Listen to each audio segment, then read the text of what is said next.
എല്ലാവരും സുഖമായിട്ടിരിക്കുന്നല്ലോ അല്ലേ? ഞാനേ ഇന്ന് വന്നിരിക്കുന്നത് എന്തായിട്ടാണെന്നറിയാവോ? എങ്ങനെ നല്ല അടിപൊളി പഞ്ഞി പോലത്തെ അപ്പം ഉണ്ടാക്കാന്ന് പറയാൻ വേണ്ടിയിട്ടാണ് കേട്ടോ.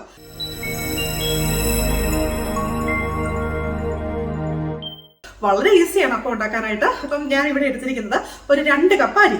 ഇപ്പൊ 2 കപ്പ് അരിക്ക് ഏകദേശം ഒരു എന്താ പറയുന്നത്, ഒരു 3/4 കപ്പ് വേണ്ട, അരക്കപ്പിന് മേലെ അങ്ങനെ വരില്ലേ, അത്രയും തന്നെ തേങ്ങ, പിന്നെ അത്രയും തന്നെ അവല്. ഓക്കെ, അവല് ഞാൻ ചോറൊന്നും വെച്ചല്ല കേട്ടോ അപ്പത്തിന് അരയ്ക്കണത്. ചോറിന് പകരമായിട്ടാണ് നമ്മൾ ഈ വെള്ള അവലില്ലേ, വെള്ള അവല് ഉപയോഗിക്കുന്നത്. അപ്പം അരി ആദ്യം ഒരു 4 മണിക്കൂറെങ്കിലും മിനിമം ഞാൻ കുതിർത്തിടും. 6 മണിക്കൂർ വരെ കുതിർത്തിടുവാണെങ്കിൽ വളരെ നല്ലതാണ്.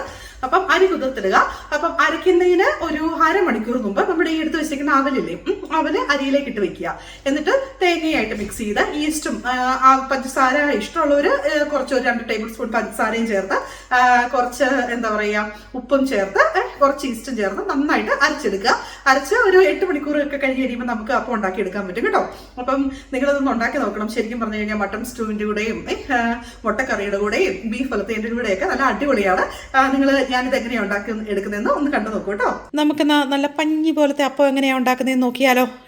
ഞാൻ ആദ്യം ഉണ്ടല്ലോ ഈ എടുത്ത് വെച്ചിരിക്കുന്ന കപ്പ് കണ്ടോ, കപ്പല്ല കട്ടോരി, ഈ കട്ടോരിയിലാണ് ഞാൻ അരി അളന്നിട്ടിരിക്കുന്നത് കേട്ടോ. അപ്പം ആ കട്ടോരിയിൽ 2 കപ്പ് അരി, 2 കപ്പ് അരി, ഒരു 3/4 കപ്പോളം അവല്, 3/4 കപ്പോളം അവല്, 3/4 കപ്പോളം തന്നെ അതായത് ഒരു അരക്കപ്പിന് ജസ്റ്റ് മേളിൽ അത്രയേ ഉള്ളൂ കേട്ടോ. അരക്കപ്പിന് മേലെ തേങ്ങ, അതായത് ഒരു 250 ഗ്രാം അരിയാണെങ്കിൽ നമുക്ക് ശരിക്കും പറഞ്ഞു കഴിഞ്ഞാൽ ഒരു 100 ഗ്രാം മതി തേങ്ങയും, 100 ഗ്രാമോളം അവലും മതി, ധാരാളമാണ്. പിന്നെ ഉപ്പ്, എടുത്തു വെച്ചിരിക്കുന്ന പഞ്ചസാര ആവശ്യത്തിന്. ഇപ്പം ഡയബറ്റിക് ഒക്കെ ആയിട്ടുള്ളവർക്ക് പഞ്ചസാര ഒഴിവാക്കാം കേട്ടോ, ഒരു കുഴപ്പമില്ല. പിന്നെ ഡ്രൈ ഈസ്റ്റ്, ഇൻസ്റ്റൻറ്റ് ഈസ്റ്റാണ്, അതൊരു 1/2 ടീസ്പൂൺ ധാരാളം മതി കേട്ടോ. അപ്പം ഞാൻ ഈ 2 കപ്പ് അരി ഞാൻ ഏകദേശം ഒരു 6 മണിക്കൂറോളം വെള്ളത്തിൽ കുതിർത്തിട്ടുണ്ട്. മിനിമം ഒരു 4 മണിക്കൂറെങ്കിലും കുതിർത്തിടാൻ ശ്രദ്ധിക്കണം കേട്ടോ. എന്നിട്ട് അരയ്ക്കുന്നതിന് അരമണിക്കൂർ മുമ്പ് ഈ അവലില്ലേ, ഈ അവല് നമ്മൾ ഈ അരിയിലേക്ക്, കുതിർത്ത് വെച്ചിരിക്കുന്ന അരിയിലേക്ക് മിക്സ് ചെയ്ത് വെക്കണം. അപ്പം അരമണിക്കൂറോളം അത് കുതിർത്ത് വെക്കുക.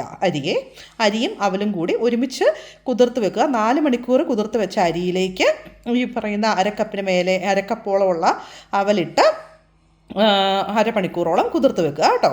അവല് കുതിർക്കാനിട്ടിട്ടുണ്ട്, നമുക്ക് അവലും അരിയും കൂടെ കുതിർക്കാനിട്ടിട്ടുണ്ട്. ഇനി നമുക്ക് അരമണിക്കൂർ കഴിഞ്ഞ് കഴിയുമ്പോഴത്തേക്കും ഈ ഇൻഗ്രീഡിയൻസ് എല്ലാം ഒരുമിച്ച് ചേർത്ത് നമുക്ക് മിക്സിയിൽ നല്ല മയത്തിൽ അരച്ചെടുക്കാമേ.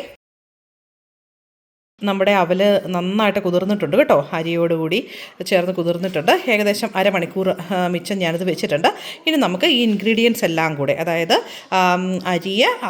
അരിയും അവലും കുതിർത്തതും, ഈ തേങ്ങയും, ഉപ്പും പഞ്ചസാരയും, ഞാൻ പറഞ്ഞല്ലോ മൊത്തത്തിൽ ഒരു 1/2 ടീസ്പൂൺ ഈസ്റ്റ് ധാരാളമാണ് കേട്ടോ. അപ്പം ഇത്രയും സാധനങ്ങൾ നമുക്ക് മിക്സിയിലെ ജാറിലേക്ക് ചേർക്കാമേ. മിക്സിയുടെ ജാറിലേക്ക് ഞാൻ എല്ലാം ചേർത്തിട്ടുണ്ട് കേട്ടോ. കുറച്ച് ഈസ്റ്റേ ഞാൻ ഇട്ടിട്ടുള്ളൂ. ഇനി നമുക്കിത് നല്ല മയത്തിൽ അരച്ചെടുക്കാം കേട്ടോ. നല്ല മയത്തിൽ കണ്ടോ, മാവ് നല്ല ഭംഗിയായിട്ട് അരഞ്ഞു വന്നിട്ടുണ്ട് കേട്ടോ. അത് ഇനി ഇതുപോലെ തന്നെ നമുക്ക് എന്താ പറയുന്നത്, ഒരു ജാറൂടെ, ഒരു മിക്സിയിൽ ഒരു ജാറും കൂടെ അരയ്ക്കാനുണ്ട്. ഇത് ഞാൻ പറഞ്ഞില്ലേ, ഇത് ഞാൻ പകുതിയെ അരച്ചിട്ടുള്ളൂ. ഇനി അടുത്ത പകുതിയും കൂടെ നമുക്ക് അരച്ചെടുക്കാമേ. ഞാനേ നമ്മുടെ മാവ് അരച്ച് വെച്ചു കേട്ടോ. കണ്ടോ, ഇത് കണ്ടോ, ഈ പാത്രത്തിൻ്റെ വലിപ്പം കണ്ടോ, ഇങ്ങനെയാണ്. ഇത്രയും വലിയ പാത്രത്തിലാണ് ഞാൻ എടുത്ത് വെച്ചിരിക്കുന്നത്. കാരണം എന്ന് വെച്ച് കഴിഞ്ഞ് കഴിഞ്ഞാൽ മാവ് രാവിലെ ആകുമ്പോഴത്തേക്കും നല്ല പൊങ്ങി വരും. അപ്പം ഞാൻ സാധാരണ ഇന്ന് രാത്രിയിൽ കിടക്കുന്നതിന് മുമ്പേ, ഇപ്പോൾ ഇവിടെ ഏകദേശം 9:30 ആയി, അപ്പോൾ കിടക്കുന്നതിന് മുമ്പേ അരച്ച് വെക്കും. രാവിലെ ആകുമ്പോഴത്തേക്കും മാവ് നന്നായിട്ട് പൊങ്ങി വരും. എന്നിട്ട് നല്ല അടിപൊളി അപ്പം ചുട്ടെടുക്കാം കേട്ടോ. നമുക്ക് കണ്ടോ, നമ്മുടെ അപ്പത്തിൻ്റെ മാവ് നന്നായിട്ട് പൊങ്ങി വന്നിട്ടുണ്ട് കേട്ടോ. നമ്മൾ ഇന്നലെ ഇതിൻ്റെ പകുതിയല്ലായിരുന്നു, ഇത്രയും ഉണ്ടായിരുന്നുള്ളൂ അല്ലേ. നമുക്ക് അത് ഇവിടുന്ന് കണ്ടോ, ഇത്രയും പൊങ്ങി നല്ല അടിപൊളിയായിട്ട് വന്നിട്ടുണ്ട് കേട്ടോ. എങ്ങനെ പോയാലും നമുക്ക് ഒരു 2 ഗ്ലാസ് അരിയിൽ നിന്ന് നമുക്കൊരു 10-25 അപ്പമെങ്കിലും നമുക്ക് കുറഞ്ഞത് ചുട്ടെടുക്കാം കേട്ടോ. ഇനി ഇത് നിങ്ങളെ നല്ല ഭംഗിയായിട്ട് നല്ല 2 അപ്പം ചുട്ട് കാണിക്കാമേ. നമുക്കപ്പം അപ്പം ചുട്ട് നോക്കാം അല്ലേ. ഞാൻ എന്തായാലും അപ്പച്ചട്ടി വെച്ചു, ഗ്യാസ് കത്തിച്ചു.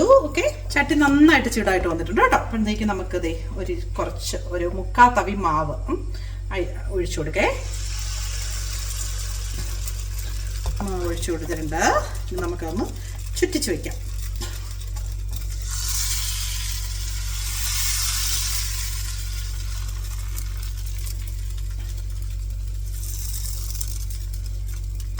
അവിടെ ഇരിക്കട്ടെ, അടച്ചു വെക്കാം.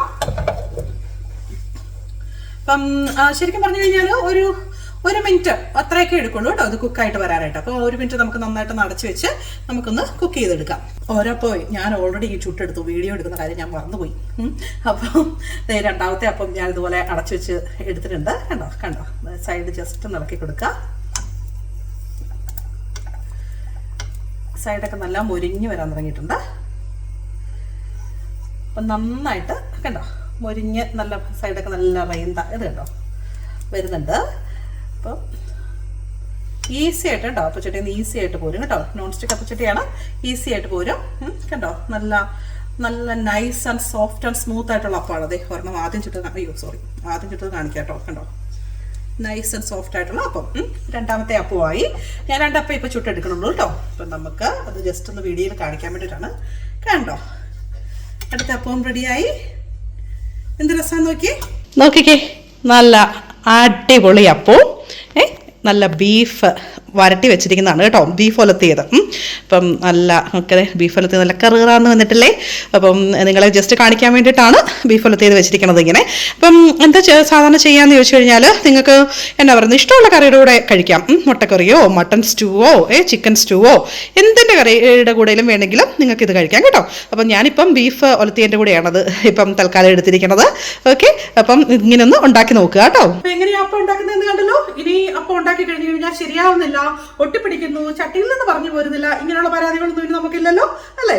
മാത്രമല്ല നല്ല പഞ്ഞി പോലെ നല്ല ചെറിയ ബ്രൗൺ കളറിൽ റേന്തൊക്കെ ആയിട്ട് നല്ല രസമല്ലേ കാണാനായിട്ട്. അപ്പം ഇങ്ങനെ ഉണ്ടാക്കിയെടുക്കുക, എല്ലാവർക്കും ഇഷ്ടപ്പെടും, പിള്ളേർക്കൊക്കെ വളരെ ഇഷ്ടമായിരിക്കും. നമുക്ക് ഓരോ ഒക്കേഷൻസ് വരുമ്പം അല്ലേ, ക്രിസ്മസ് ഈസ്റ്റർ അങ്ങനെ ഓരോ ഒക്കേഷൻസ് ഒക്കെ വരുമ്പോഴത്തേക്കും ഒന്നും വേണ്ട, ഇത് മാവരച്ച് വെച്ച് 2-3 ദിവസം ഇത് ഫ്രിഡ്ജിൽ ഇരുന്ന് കഴിഞ്ഞാൽ നല്ല അടിപൊളിയായിട്ടുള്ള അപ്പം നമുക്ക് എന്നും ഒരു ബ്രേക്ക്ഫാസ്റ്റ് ആയില്ലേ, അല്ലെങ്കിൽ വൈകുന്നേരം കഴിക്കാനായിട്ട് അല്ലേ 2 അപ്പമൊക്കെ ചുട്ടുകൊടുത്ത് കഴിഞ്ഞ് കഴിഞ്ഞാൽ പിള്ളേർക്ക് ഹാപ്പി അല്ലേ. ചോറുണ്ടാൻ ഇഷ്ടമില്ലാത്ത പിള്ളേരെല്ലാം അപ്പമൊക്കെ കഴിക്കാനും അല്ലേ, അപ്പോൾ എന്തെങ്കിലും ഒരു കറിയും കൂട്ടി കൊടുത്തു കഴിഞ്ഞാൽ ആയില്ലേ അല്ലേ. അപ്പോൾ അങ്ങനെ ഉണ്ടാക്കി നോക്കുക കേട്ടോ. നിങ്ങൾക്ക് വീഡിയോ ഇഷ്ടപ്പെട്ടിട്ടുണ്ടെങ്കിൽ ലൈക്ക് ചെയ്യുക, ഷെയർ ചെയ്യുക, സബ്സ്ക്രൈബ് ചെയ്യുക. Thank you.